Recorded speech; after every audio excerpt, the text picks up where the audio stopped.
Everyone. Welcome, everyone. Thank you for attending this session. This session is about Urban Youth Program, and this particular program is for Providence Urban Youth, and it is part of my nonprofit organization called the Coalition Center for Environmental Sustainability, and it's specifically created for urban youth for outreach education about food system and food justice and food sovereignty and a lot of common issues that we are a lot of youth, and not only youth but the whole community members in urban, especially BioPOC or frontline community members face. So this program, we have four groups. So I like to say the theme of this presentation is, again, making connections, connections with community and food system and way they live, and then so that whatever the food system they go into, it can reflect their cultural and racial and any social ethnicity, and that goes into. So this is particular group is we have this has participated this was the first year that we pilot this program, and there are various youth program organizations in Providence and in Rhode Island across. And considering Rhode Island being the smallest state, we have a proportionally big number of organizations. So that was the premises of this Urban Youth for Sustainability pipelining, so that we can have a collective shift toward food sovereignty and justice. So those are the four groups in this pilot program. One was Grand Walk Rhode Island Green Team, and Grand Walk Rhode Island is focuses on green infrastructures and flood mitigation and all this stuff. And then next one is Sharing Garden Plot to Plate program. This was based on initiated by Dr. Danny Ritchie and her nonprofit organization called the Community Health Innovations of Rhode Island, Chiri. And also she created this and Sharing Garden, as well as the part of that Sharing Garden as a sister program was a Liberation Garden summer camp. And then the fourth group was in this program is called Hope High School Blue Wave Garden. This was the only school garden that was in this program. So, and Eric, since he's not here, and I'm just gonna have to supplement Eric's portion. So this particular, the Hope High School Blue Waves, that is actually the Urban Youth for Sustainability was based on, and then have hosted other groups come in for their some of the across the program and collaborating. It focuses on food justice and urban gardening and nutrition, and most of all, we talked about entrepreneurship with the food sectors, and so that it not only the addressing the food apartheid in prevalent in the common urban communities, but also creating more job training program so that we can help youth platform their career path, and just, and then at the same time learning about sustainability. And obviously it was gardening and it was experiential learning, and of course community engagement. We want you to really get to the community, and this at the grassroots level. That was this is about. And the way I got involved with this is I am also master gardener and school garden mentor. And what I found is that a lot of programs, master garden programs, it wasn't really catered to the community needs. So I expanded. That's why I created nonprofit organization, making more comprehensive. And so on the part of this, introducing these youth to career path and things, so we had guest speakers. We have a Johnson and Wales University chef and professor there talking about culinary arts, and then what is it like having restaurants, and what kind of a business, and then food technologies and stuff like that. And obviously the my nonprofit organization, I explain about food justice, why food justice is the gateway to environmental, social, and economic justice because of its intersectionality. And then we had two guest speakers coming from Rhode Island Department of Health talking about what that climate and how that climate change and all this environment is impacting food chains and food accessibility. And we have a Rhode Island Department of Environment Management talk about dealing with environmental challenges these frontline communities face. And then for those who are not familiar with this frontline communities definition, frontline community are not only socio-economically disadvantaged, but they are also environmentally challenged because most of them, they actually live on the border of, let's say, of energy facilities. Most of them is a fossil fuel plantations, and so it's a lot of them actually have a health issues there.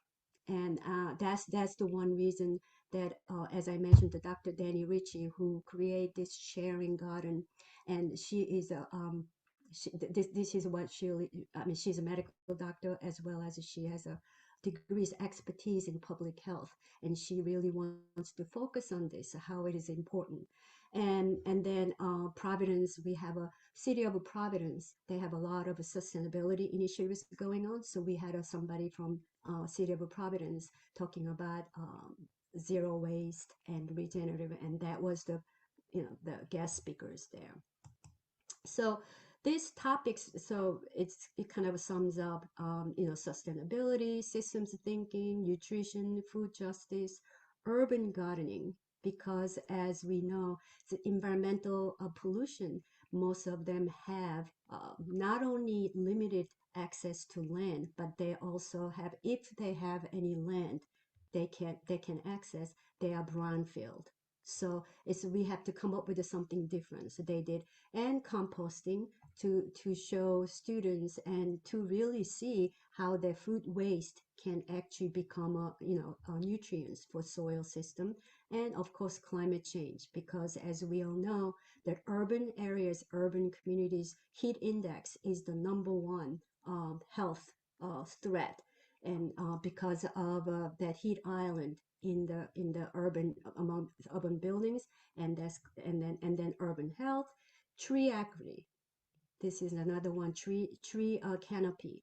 The correlation between very low tree canopy with this food disparity, and as well as economic disparity comes in there. And so that's why it's really important entrepreneurship. We're talking about connecting with different professionals going in there. So that was what this did, and then this is the pictures that students learn actually how to build, raise the garden bed. So this is the Hope High School. That's the field right there, and then fence, and then they, you know, they build it up, and they measure it to calculate it basically, and then they also the compost. And let me see if I have the pictures there. So again, is going back to reiterating the who are in that thing. But I'm just looking for pictures that it shows the the rainwater barrel, and then show how they actually save it. And this is the final product. They actually started from scratch, and they grew vegetables, and they harvested. And so this was the picture from, so Blue Wave Garden at Hope High School.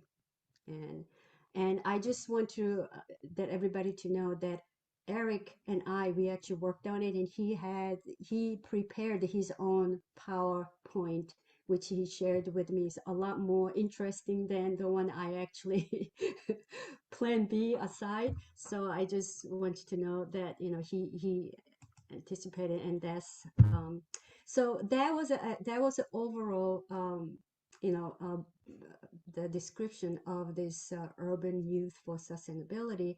And I think I left some room just in case Eric makes it later and he can put his own personal lens, story, his own personal lens through there. And then I'm gonna pass on to Alana. Hi, so my name's Alana Turi. Some things about me and why I love the Plot to Plate program so much is because I get to help other people eat healthy. And I get I'll give my improv teacher vegetables. I've given her green beans before, arugula, and different types of kale. Um, my favorite fruit or vegetable in the garden, produce in the garden, is cherry tomatoes because they're really easy to just pick off and eat. You can just pop them in your mouth.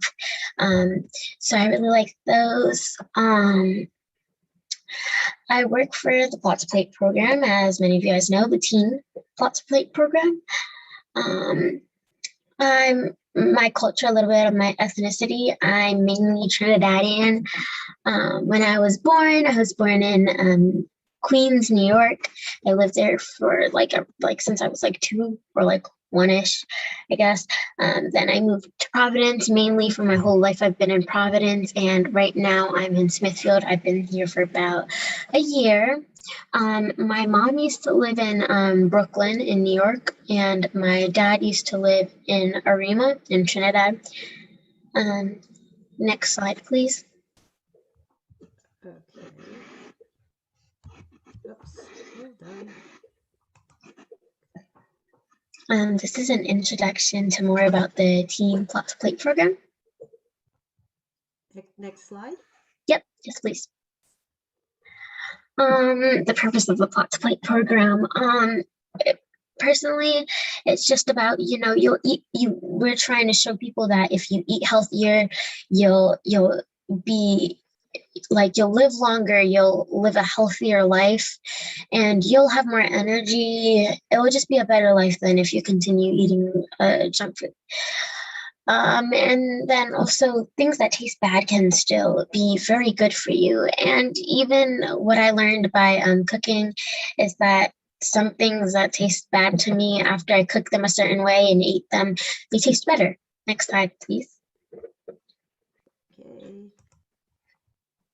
Okay. This is about the Sharing Garden Plot to Plate program. We worked on Tuesday through Friday. We would grow produce and work in the garden Tuesday and Wednesday. And then we would make food with produce that we would harvest on Wednesday. We would make the food with that produce on Thursday. And our field trips, if we do have field trips, like field trips to farms and such, we would have those on Friday. And if we don't do a field trip, we would just work at the garden again, usually. Next slide, please. Some things about the Sharing Garden and the Plot to Plate program. We get stipend as an incentive. The food that we made this summer, we would feed them to the kids at Vincent Brown. And personally, I used to go to Vincent Brown, so I felt better giving them food that home cooked meals, because when I used to go, I used to basically eat school lunches there as food, which I wasn't really in love with. So I think what we made was better for that. And last summer, we made the food that we made. We gave it to neighborhoods in poverty. Next slide, please. The takeaways I got from Plot to Plate program. We got limited access to water when gardening. I did enjoy the field trips. We would go to beaches and farms. I really loved giving people the food that we made, including because of what I just said. I used to eat school lunches when I went to the rec, and it wasn't the best thing, so I enjoyed giving them that food. I learned how to garden better. Gardening has always been in my life, but taking the program made me have more I learned more from it, so that felt better. I did raise awareness that not everyone like in my community has like ability, like good food. It's not always like there, so like making it free and seeing the smiles on their faces once they get the good fresh produce is really nice. And it also helped me eat more healthier, since I was always around, vegetables. It's like, I'm hungry, let me just pop a cherry tomato in my mouth. But next slide, please. Alana, before we move on, tell us what did you do when you have a limited access to water the garden? There's a garden a little bit down. It's a plot of gardening. There would be a hose, and we have these barrels which also collect rainwater. But with the barrels, they can open and you can put water in the watering cans. I wasn't in love with that idea, just because sometimes I would like unevenly water the plants because I can't perfectly use it. But yeah, that's what we would do.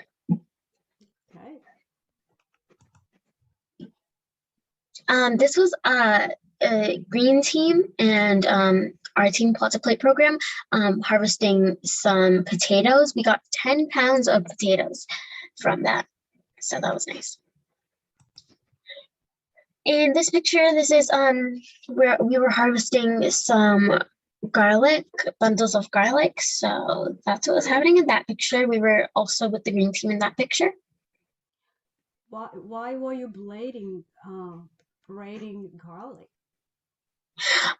Braiding the garlic is an easier way for to hang it when we need to let it dry, because you dry garlic, you don't really let it just eat it fresh. So yeah, that's how you braid it.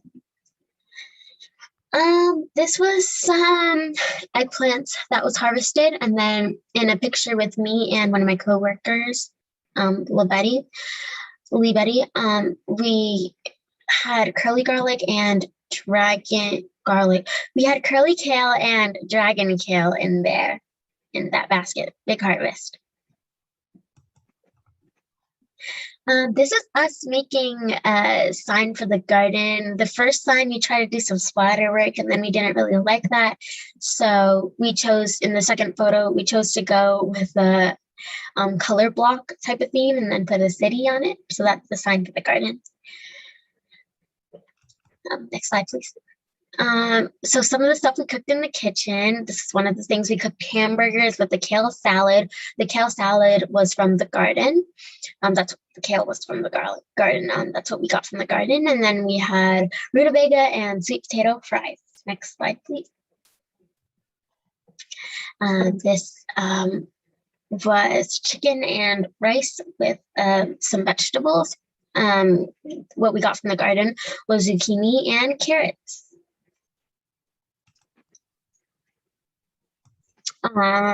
This is some zucchini bread that we got and that we made. Some of them had some banana in it, I think, as I recall.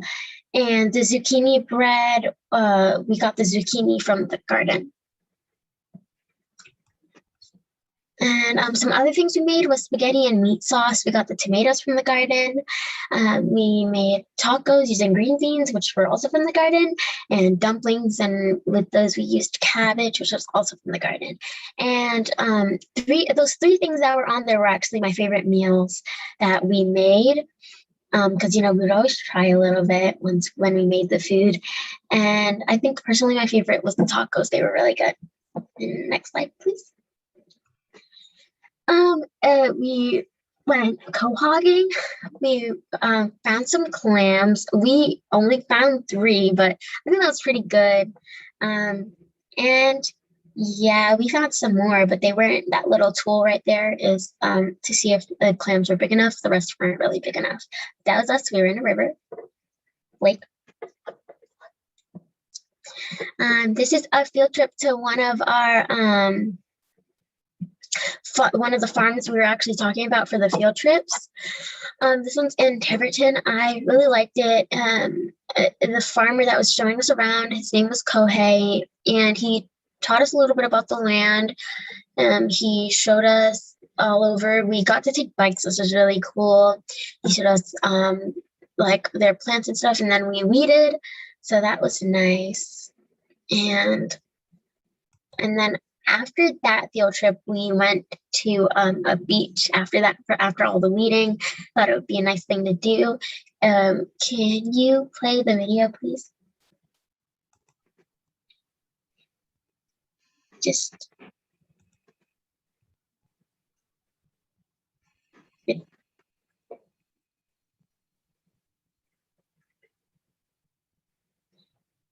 Yeah, it's just a little small video of the beach. It was really nice. So Todd thought it was really nice too. He was doing some yoga. Very fun. Okay, I need to go back. Okay, hold on. I think you could just press the escape button. Thank you. You're welcome. In this slide, this is the second farm we went to. It was called Open Farms Retreat. It's in Cumberland, and we made lip balm with Andrali. The lip balm is made with beeswax, some infused oil, calendula, and lavender oil, essential oils, and then some vitamin E. They were really nice, and some things that we got to do there was after we made that, we also made some pesto, and we also ate some of his berries. He had a lot of berries. They were really yummy and good. And some other things we got to do is we just like explored around a bit. It was really nice. And now this is one of my video of kale, a short video of how to make a kale smoothie. That's the recipe, but the recipe is also stated in the video. And also when I'm taking out the avocado, I used a dull knife, but you can also use like a dull object or a spoon. The knife's not sharp still. But if you can start the video, please.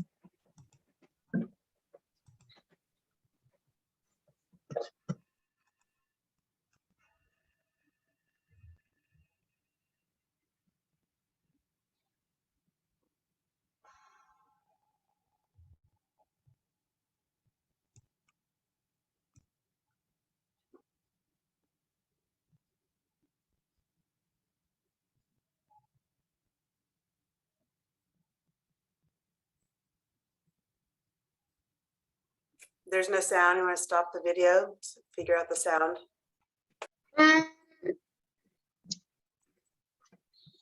Susan, can you stop the video, please? There wasn't sound last time, so just like last time, I would have no problem narrating it. Okay. So would you like me to mute it? Mute the video? Is the video muted? I can mute it if you want me to. It's not muted. It's just it's not coming through. The sound isn't coming through on this setup. So she'll just narrate it instead. Okay, that's fine. All right. Can you start? Basically, me and my coworker Lee Betty are just saying the items we're using. Now we're preparing our ingredients and we're cutting certain items. That's the avocado. Again, that is a dull knife, so not hard, like not sharp whatsoever. We're cutting our kale. We used dragon kale for this recipe. You can use whatever type of kale.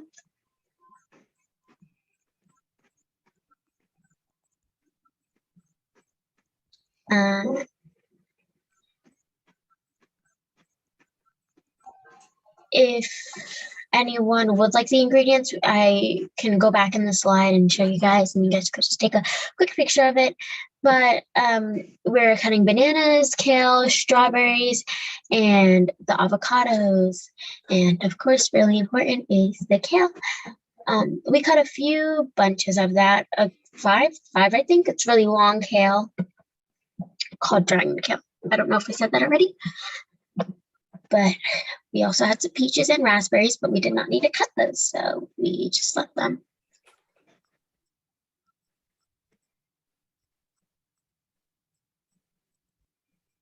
And now we're just preparing the rest.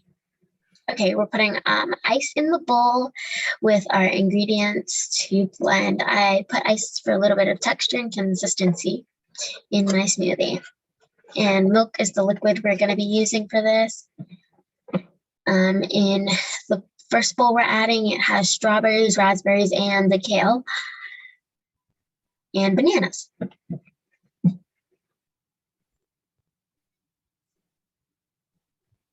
And that's in the first bowl, and in the next bowl are the avocados and the peaches. And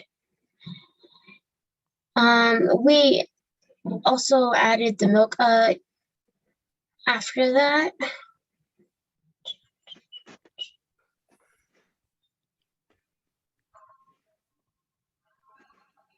So as you can see, the kale is the most important thing, so we added the most of that. And now I'm adding the milk, and I also forgot to say, I added some brown sugar just to like give it a little bit of a sweetness, but that was just to give it a little bit of a sweetness. So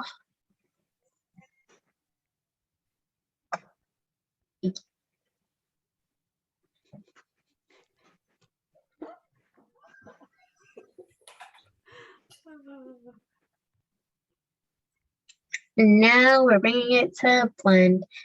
This is our first blend, just so that we can see how it tastes.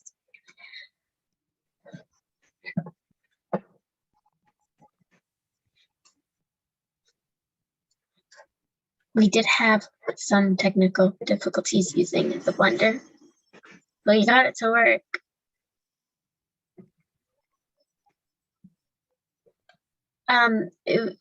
Where this kitchen is the Church of the Redeemer, if I'm correct. That's the kitchen that we use, that we're in the video. So now we're gonna try it, but also so that we can adjust it and see what we want more of. So we're adding some more kale along with some strawberries and peaches. Lots of kale. Kale is very important. Then I wanted to add some more ice for some more texture, so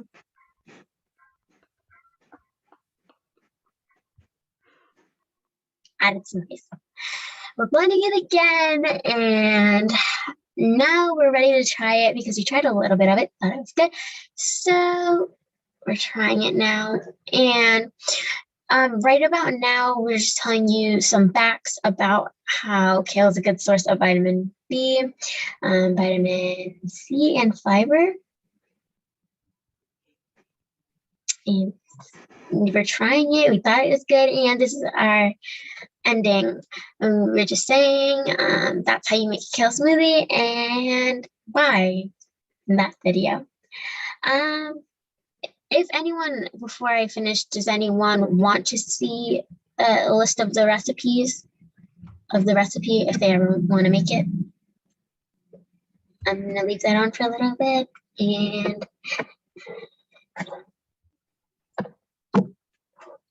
yeah. And now we're gonna go to our last slide. It's basically just saying thanks for listening, and does anyone have any questions?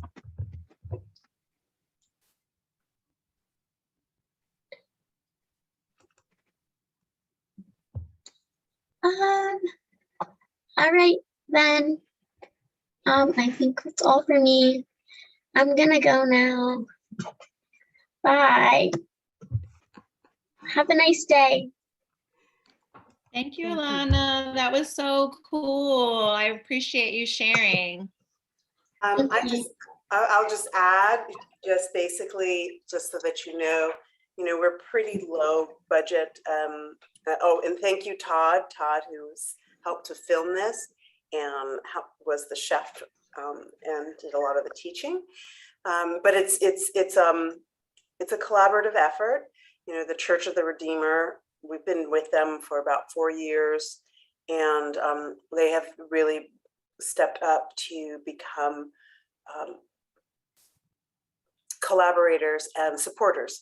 They, the first year we rented the kitchen, and now they actually give us the kitchen, and they love having the youth there, and sharing it with their congregation. So and it's a professional level kitchen, so it was really wonderful. It's not something that we don't have all of this in the organization. And then lastly, just wanted to say that when they were clamming, that was with the other group, Liberation Garden group. We didn't have pictures of that, but just wanted to add that. And it is really about food sovereignty and understanding the process of trying to get food from farming to plate or other types of industry, so that we don't know the things just voila show up in the grocery store and we pick it off the shelf. All right, I'll shut up now. No, for those who joined us, I actually alluded to Dr. Danny Ritchie, and she's the one who created this sharing garden through her nonprofit Community Health Innovation in Rhode Island. And Todd Lee, I'd like to thank Todd Lee again, and he actually helped. He was a facilitator, coordinator of this sharing garden, and he did a lot of work helping Alana and preparing this video and all this stuff. So I'd like to thank everyone. So anyone have questions, you can actually address your questions to them as well as me. So we are here. So if anyone has any questions, I know I already said that, but if anyone has any questions, I'm here to answer. I don't know if anybody noticed that Alana, she is only 13 years old. She's not even high school. So I just want you to know that. And we have a future star here.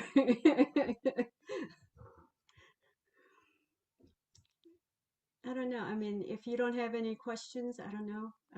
Yes, please. I'm sure that everyone's contact information is in Whova, and we can share it, and we can just always reach us and ask questions. I have a question. It's kind of vague, but I'm a college student that's studying sustainable agriculture, and I'm very interested in more like community-based or community-focused agriculture. Do you have any advice for someone that's trying to like get into that in the future? That like I haven't gotten started with that yet. I'm still studying, but I'm very interested to like learn about how you got into the space and if you have any advice. Danny, would you like Todd, what do you think? You're somebody who came from college and joined us, and yeah, I think it was just kind of about showing up to a garden, like just a local. I mean, again, I think it's about connecting with community and like the place that you're in, and kind of understanding that like wherever you are, I think there's always going to be some form of like food movement or people working in food already, and kind of like tapping in and meeting them where they are, and it's not always about trying to create it yourself, but working together with other people. And so I was just really, I don't know, I kind of consider myself lucky to have been able to find the sharing garden and connect with Dr. Ritchie really early on when I moved to Providence. But I think I was also just kind of looking within the area, and looking for any opportunity to work at like a community garden or just volunteer at one even, and kind of building the relationships and letting the opportunities kind of come from there. So yeah, I don't know if that was a great answer. It felt kind of vague. No, it's good. I wanted to say, there's a real intergenerational aspect.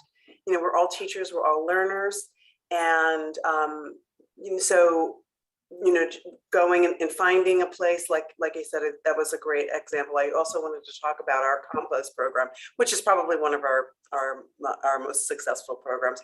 And Alana, you didn't say much about compost. Did you work at that at all? Okay. So I worked on it a little bit, slightly sometimes, but it was usually Todd. I just, not supposed to lie, I was not in love with the smell. But it was nice to see, but I was not in love with the smell. So, All right. I've got a question that I could ask. I just wanted to say, like, thank you all so much for this presentation. And Alana, hearing about that, your experiences was really, really incredible. I am outside in my school garden right now. I'm the school garden coordinator at a school in Boston. And something that we've been learning a lot about this year with our students is different culture's most important crops. And we've been trying to emphasize that in our garden, growing hot peppers from around the world and a ton of different types of tomatoes and callaloo and a lot of different stuff. And I was just wondering, like, what you think are some of the most important vegetables that you all were able to grow in your garden this past season.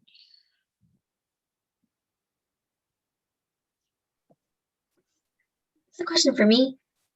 Sure, if you want to answer, like, which vegetables you feel like were the most important in the garden this year to you, or your favorite vegetables.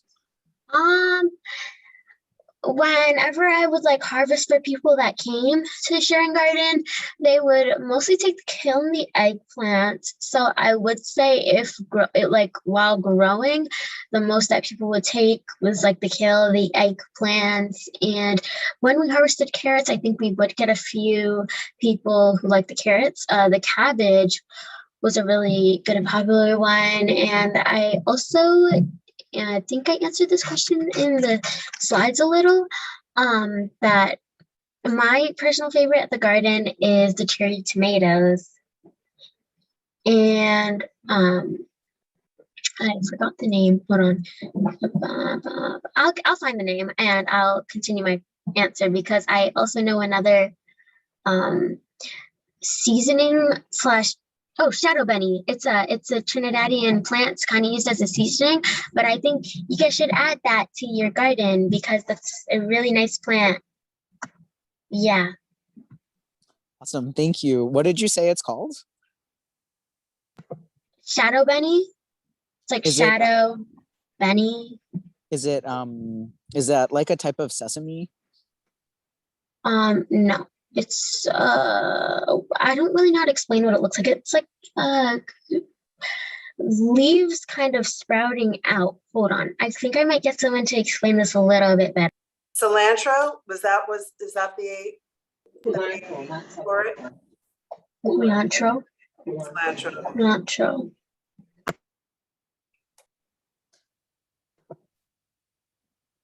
Do you know what it looks like? Like a way to explain it? She said something about culantro. I don't really know. Oh, look, she has it. She has some. Wow. Oh, Wow. That's so cool. that's what it looks like.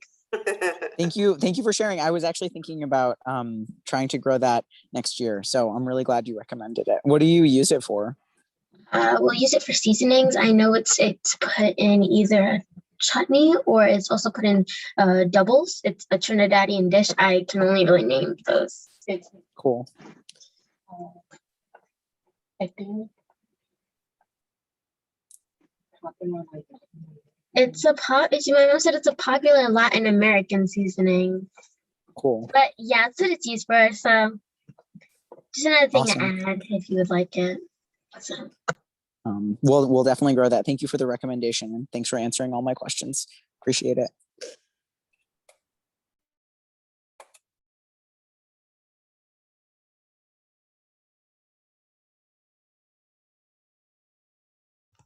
Any other questions?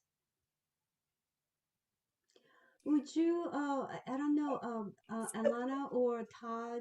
Somebody asked how COVID affected, Shay asked how COVID affected our gardening. You want to talk about that, Alana? But you're on, Okay. go ahead. Can you repeat the question just so I have a better understanding? How did COVID, the pandemic, impact Oh, okay. the garden?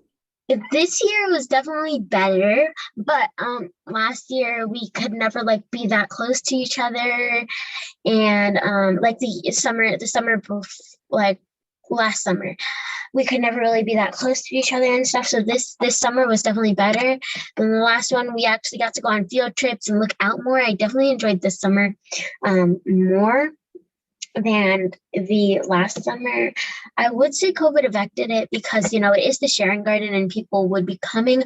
Last summer, no one came. I didn't see anyone come to see to come and get any of our produce. This summer, I think we got a few people, which is better than none. But yeah, it's the best way I can answer that. And in general, I've been overseeing school gardens, and as we know, because of a COVID, school was all closed down. And yes, school gardens and any type of gardens were very much impacted negatively by COVID.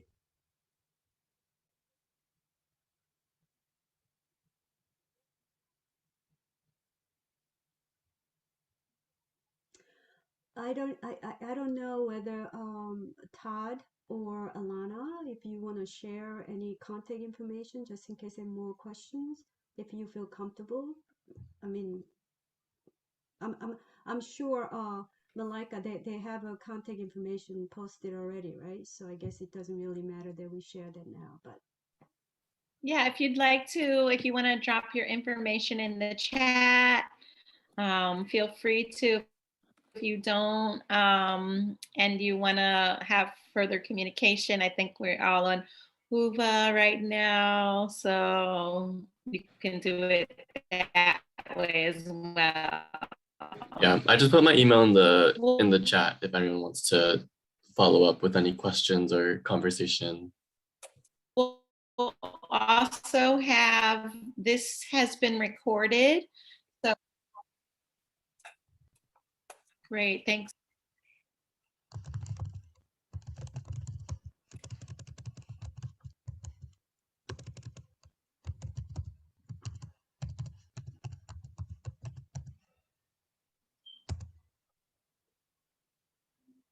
I also put my email address if anybody is like to more information about this, and I can actually direct to whatever you want to contact to.